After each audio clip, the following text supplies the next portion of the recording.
రక్షకుడు మనకు కొండంత అండగా నిలిచేవాడు. మనసులో తలచిన వెంటనే గుండెల నిండా ధైర్యాన్ని నింపగలిగే మహాయోధుడు.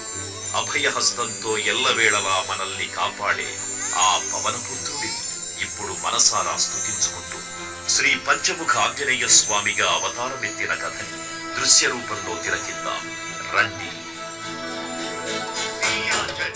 प्रसन्नाञ्जनेयं प्रभादिव्यकायं प्रकीर्तिप्रदायं भजे वायुपुत्रं भजे बालगात्रं भजेऽहं पवित्रं भजे सूर्यमित्रं भजे रुद्ररूपं भजे ब्रह्मतेजम्. అది రామాయణ మహాయుద్ధం భీకరంగా సాగుతున్న తరుణం. శ్రీరామచంద్రుని సారథ్యంలో వానర సైన్యంతో విజృంభిస్తూ లక్ష్మణస్వామి తనతో పోరాటం చేస్తున్న రావణుడి కుమారుడు ఇంద్రజిత్ తలని బాణంతో ఒక్క వేటుతో వేరు చేశాడు.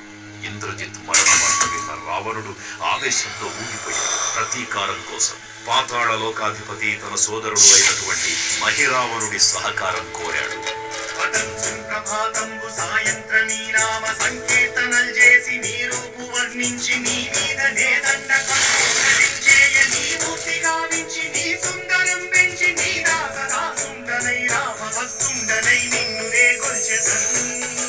నీ కటాక్షంబునం చూచితే వేడుకల్ చేసితే నా మొరాలించితే నన్ను రక్షించితే. తంత్ర విద్యలో ఆరితేరిన మహిరావణుడి దాడి గురించి విభీషణుడి ద్వారా ముందుగా తెలుసుకున్న హనుమంతుల వారు తన ప్రభువుల విశ్రాంతి మందిరానికి కాపలా ఉండగా ఆ దుష్టుడు లోపలికి ప్రవేశించడానికి పలు ప్రయత్నాలు చేసి చివరికి మాయోపాయంతో విభీషణుడి రూపం ధరించి మందిరంలోకి ప్రవేశిస్తాడు. నిద్రిస్తున్న రామలక్ష్మణులను అపహరించి పాతాళ లోకానికి తీసుకునిపోతాడు.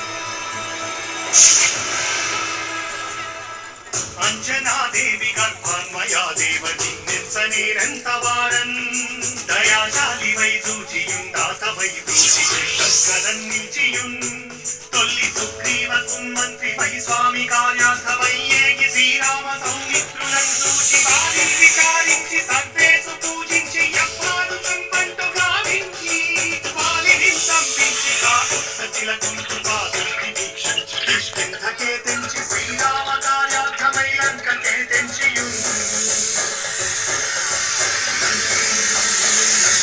కాల్చియున్ యప్పూని చుంచూచి ఆనందపు పొంగి ఆయుంగరం విచ్చి ఆ రత్నముందెచ్చి శ్రీరామమున్నిచ్చి సంతోషముం చేసి. తన ప్రభువులను కాపాడుకోవడానికి వాయువేగంతో పాతాళ లోకానికి చేరుకున్న ఆంజనేయ స్వామికి సగం మొసలి సగం వానర రూపంలో ఉన్న వింత జీవి ముఖద్వారం వద్ద కాపలా కాస్తూ కనిపిస్తుంది. ఆ జీవి మకర ధ్వజుడు అనే తన పుత్రుడని మహాసముద్రాన్ని దాటుతుండగా నీటిలో పడ్డ తన పేదవిడు ఒక మొసలి గ్రహించడం వల్ల జన్మించాడని తెలుసుకొని ఆశ్చర్యపోతాడు హనుమంతుల వారు. తన పుత్రుడిని యుద్ధంలో ఓడించి పాతాళ లోకంలోకి ప్రవేశిస్తాడు.